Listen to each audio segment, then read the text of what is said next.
The last two parts of this tutorial series covered most things you need to know while running speed-based categories, so this section will cover trick mechanics and how points work. Not only are there trick-based categories, but who knows?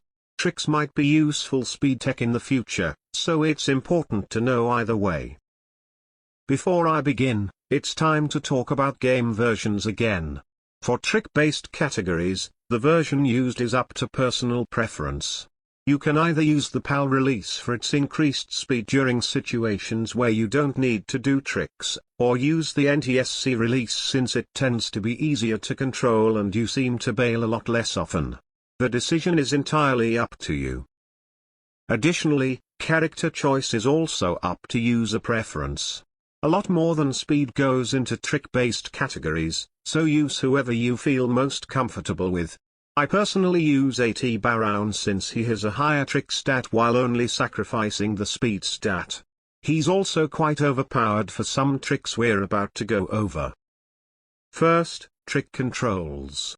The controls for tricks are pretty straightforward, and an extension of speed controls. Up and down on the directional pad let you perform front flips and back flips, and left and right on the directional pad let you perform spins. You can also use this to change your stance between switch and normal while in the air. You can increase the speed of spins and flips by pre-winding before you jump. You can do this by holding X and directional pad buttons, then letting go of X. L1, L2, R1, and R2 let you perform grabs which you can also do while spinning and flipping for increased points. Holding a grab button and square lets you tweak the grab, which does a variation of that specific grab that's usually worth more points. Multiple shoulder buttons can be held at once for different grabs, like holding L1 and R2 at the same time, or R1 and R2. Spinning and flipping around while doing tweaked grabs is the backbone of any tricking routine. Be careful, if you do the same trick multiple times in a row, a penalty will be added for each repeated trick, decreasing the points earned further and further until it's reduced to 0.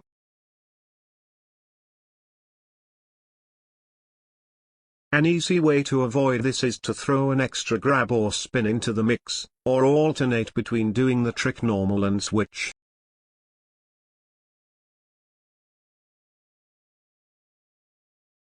Signature tricks are something I briefly mentioned before.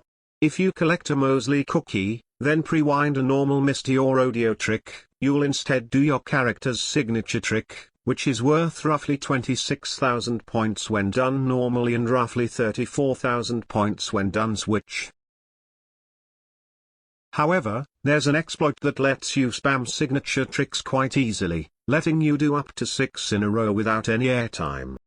Known as cheesing the Moseley cookies, if you pre-wind a signature trick, but let go of the buttons after starting the trick's animation, you'll cancel the animation but still get the points when you land as if you let the whole trick play out. You can do this 6 or more times in a row if you have good timing, but remember to alternate between normal and switch each time so you don't get the repeated trick penalty. AT Baroun's signature trick is perfect for this, as when you cancel the animation, he lands in the opposite stance, letting you freely spam his signature trick without having to worry about manually changing stance. The animation is also the shortest out of any character's signature tricks, letting you squeeze in the most amount of signature tricks before the effects of the Moseley cookie run out. Just like signature tricks, each character has 2 special grabs and a signature grind. Signature grinds can be done at any time, and not just when under the effects of a Moseley cookie. They're not worth a lot of points, but it's still more points than a normal grind, so there's no reason to not do them. Additionally, each character has a special move that neither the game nor the instruction manual tells you about, taunts. You can do a character's taunt by holding all 4 shoulder buttons while in the air. They're best used to enhance a trick line, but shouldn't be used in place of tricks, since even a normal tweaked grab can be worth more points in the right scenario. While under the effects of a Moseley cookie, you can do the same inputs you do for a taunt, and you'll do a signature grab which is worth a lot more points than a normal tweaked grab. There's no point in doing these over a signature trick given the exploits that involve them, but they exist if you want to use them. One last word of caution, don't use Skier X for Trix either. Not because of the glitchy physics described earlier, but because of his signature trick, the helicopter. Not only does it turn you upside down as part of the animation, making it nearly impossible to cheese, but the score was accidentally set with a missing 0, giving you only 1/10 of the points of any other signature trick.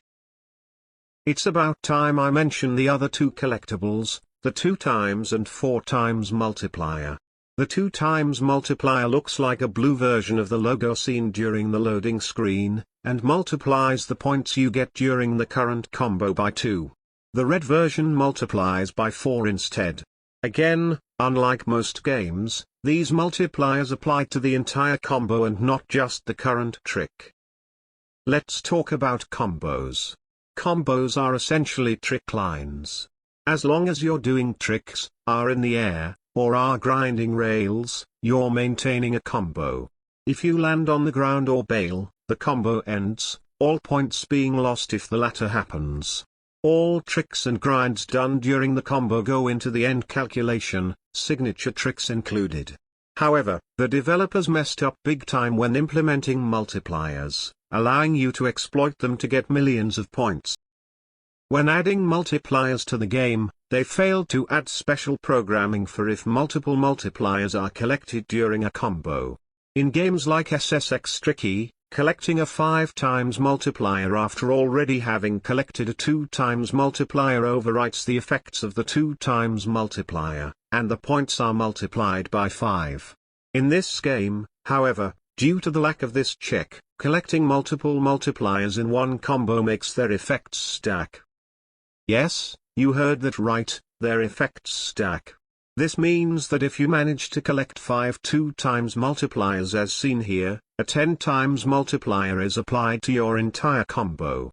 Do you realize how overpowered this is? Let's go to a different place in this same track, where I can show off the true power of this exploit. Here in this tunnel, there's a Moseley cookie and a set of rails that allow you to collect 2 4x multipliers and 2 2x multipliers. If we use AT-Barown, collect the Moseley cookie, follow the rail chain in one combo, do as many signature tricks as possible, and collect all of these multipliers, the entire trick line is multiplied by 12 giving you points in the millions, well beyond what the developers ever intended anyone to get. The most amount of points earned in a single trick line is a record held by myself using this location, a total combo score of over 5 million points. As a comparison, the highest top score in any track is 500,000, and we got 10 times that amount from one trick chain. This obviously wasn't intended. Take this logic and apply it to the rest of the game, and just like select warping in speed-based categories, you'll quickly see how overpowered this is. There's one last thing to know about tricking. It's not all about tricks worth massive amounts of points. The algorithm that determines the total points earned from a combo also takes the number of tricks done into consideration, so it's also important to occasionally sneak in some smaller tricks where you can. Going back to the 10x multiplier example, here's the amount of points I get if I do the trick line exactly like I did before.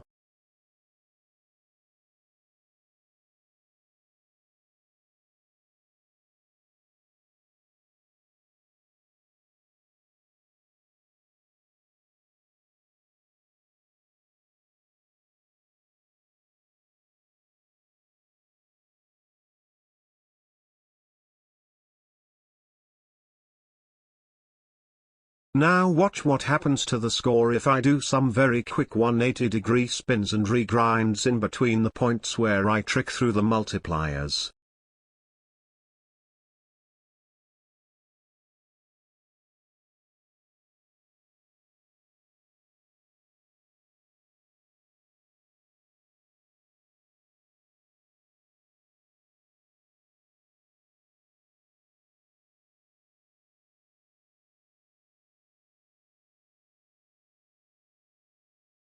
Of course, doing this too often in the combo will decrease the points earned, and the timing is tight to the point where the risk of bailing is higher. This does make doing runs more grindy, but it's worth it. An unfortunate fact about Trix points is that the Las Vegas track is the only one that has not yet surpassed the 1 million point barrier. It's the only track in the game with no Moseley cookies, and this has been proven through reverse engineering efforts. The short length of the course, the narrow paths, the lack of Moseley cookies, the short course timer, and the long portions of the track with no multipliers or ramps has made this track's record very likely to forever remain under 1 million points. The highest anyone has ever achieved is just over 800,000 points by myself, but I couldn't reach the finish line before running out of time. A method to increase Trix points in this track is very highly sought after, and by more than just runners. Enough rambling about the future for now. Like clockwork, here's another gameplay segment showing off an optimal Trix run, using every technique discussed so far.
The first half of the tutorial series is over, and you now know how to run speed and trick-related categories on a competitive level. The next 3 parts will focus on the game's other aspects in a way much less like a tutorial and more like a guide, as there's still things to teach, but not in the same way. Part 4 will discuss the game's many glitches,